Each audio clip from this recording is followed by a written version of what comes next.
ඇය හරිම නිදහස්ව ඇගේ දිවිය ගත කරපු තරුණයෙකි. ලස්සන දුඹුරු ඇස් ඇත්තියකි. ඉතින්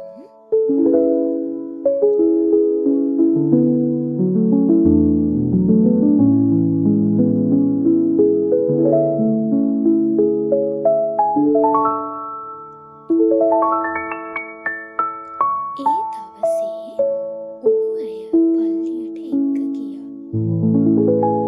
නිවන් සරින් නිවන් සංසුන් බව හැම තැනම පැතිරුණා. ඇය දුක් සන්තෝෂවලින් මිදෙන්නට මනස්කාන්ත ප්‍රාර්ථනයක් කළා. එය ලස්සන ප්‍රාර්ථනාවකි.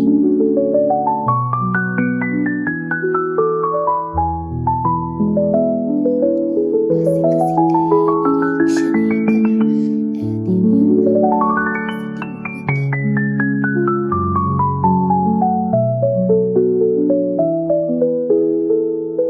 මොහොත.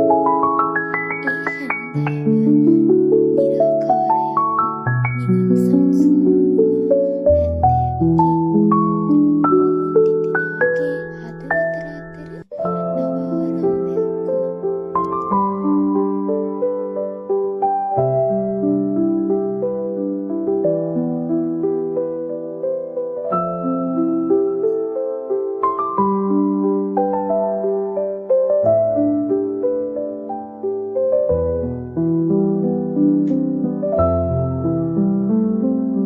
ඇය ඔහුට මෙසේ පැවසුවා.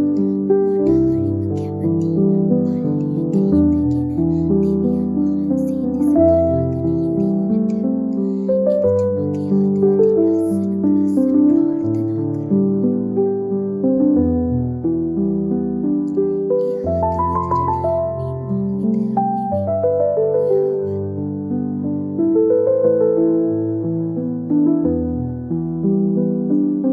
නෙවෙයි, ඔයා ගැනත් ප්‍රාර්ථනා කරන්න කියා ඇය සිතුවා.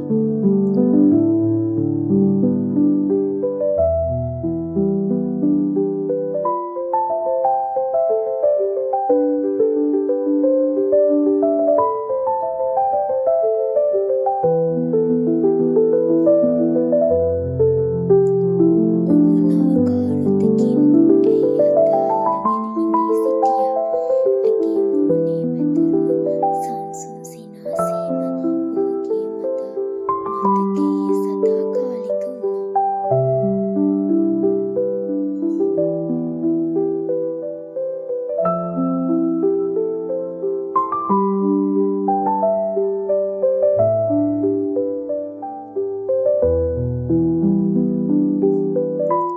එදා ඔවුන් ආරම්භ කළ ගමනක් හදවතින් හදවතට ලස්සන ලස්සන මතකවලින් හැඟීම්වලින් පිරුණු දිවියකට.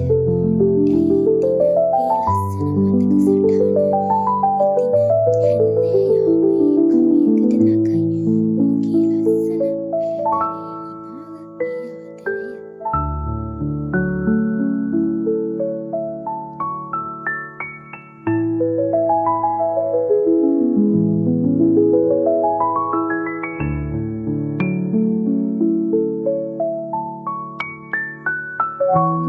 නිදහස් සංසුන් ආදරයේ පහන් දැල්වීම. හදිසියක පැමිණි දේව දූතයෙක් පැරණි ආත්මයක සුවඳක් අරන් ඇයගේ සිතේ සැඟවුණු සංසුන් දවසින් දවස ඇති වූයේ ආදරයෙන්.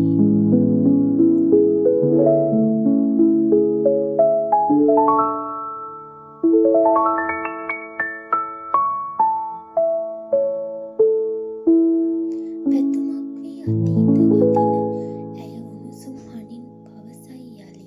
මම පල්ලි යන්න ආසයි. ඔහු සිනාසේ. ඇය පල්ලියට අරන් යයි.